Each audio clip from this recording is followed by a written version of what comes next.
Hey, welcome to the Daily Dose. My name is Chris Geddis. I'm one of the pastors here on staff with the Life Group team. And today we're talking about Deuteronomy chapter 4. This is when Moses is towards the end of his life, and he needs to prepare the people to enter the promised land.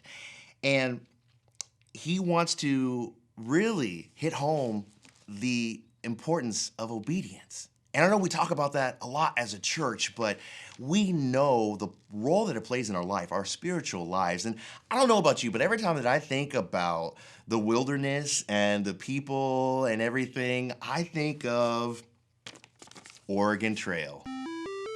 Now, with the Oregon Trail, if you play this game, this was an old school game where you would travel thousands of miles with your wagon train with food and clothes and people and everything like that. And the whole goal was to make it there, hopefully in one piece and not die. And so you had all kinds of things that would happen. And it would tell you when your next landmark was, because that's when there would be a market in a town and you can buy things. And then it would tell you if the weather was good or bad. And then it would tell you things like maybe a thief came or maybe your ox got loose and you lost days. And oh man, love Oregon Trail. But I think of that and I go, man, that's a game that's full of misery. And that's exactly what I think the wilderness was for God's people at that time, as a stubborn generation was essentially being rooted out and their children were going to be entered into the promised land. And so in verse 9, we have something that I think it catches my eye when I read chapter 9. And it says this: "Only be careful and watch yourselves closely so that you do not forget the things your eyes have seen, or let them fade from your heart as long as you live. Teach them to your children and to their children after them." And so Moses takes a moment to say, hey, generations, you need to teach the next generation. Show them what obedience looks like. Show them God's heart in the midst of this, his covenant to his people. And when I think about that, I go, okay, well, but what is it specifically that he didn't want to fade? Because it's not just don't forget my words. He says, remember what you've seen and remember what you heard, remember what you experienced. And so let's go to verse 10. Verse 10 says this. Excuse me, I got to find it because I got lost. Verse 10, "Remember the day you stood before the Lord, your God, and when he said to me, assemble the people before me to hear my words so that they may learn to revere me as long as they live in the land, and so they may teach them to their children." And the rest of the passage goes on to describe what it was like when the people were at the mountain and Moses is about to head up and get those 10 commandments. And it talks about that experience. Why?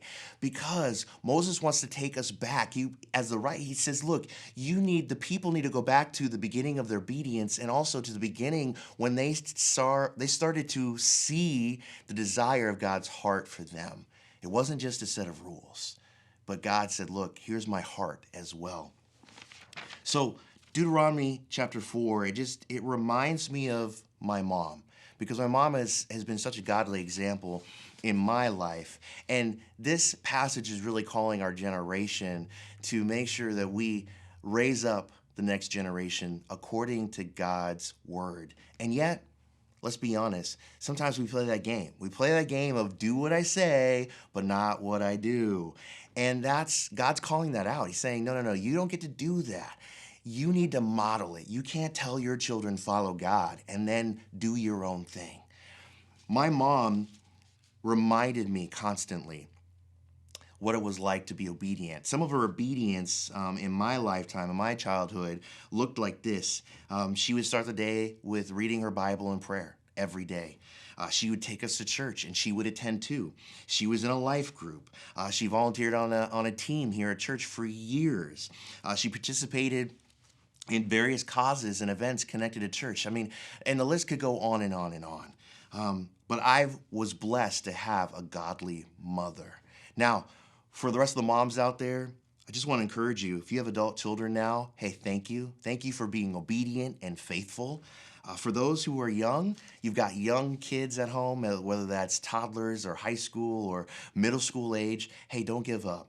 Remain obedient. Continue to share God's heart with your kids because it is going to impact them far, far along in their journey and their walk in life. God bless you.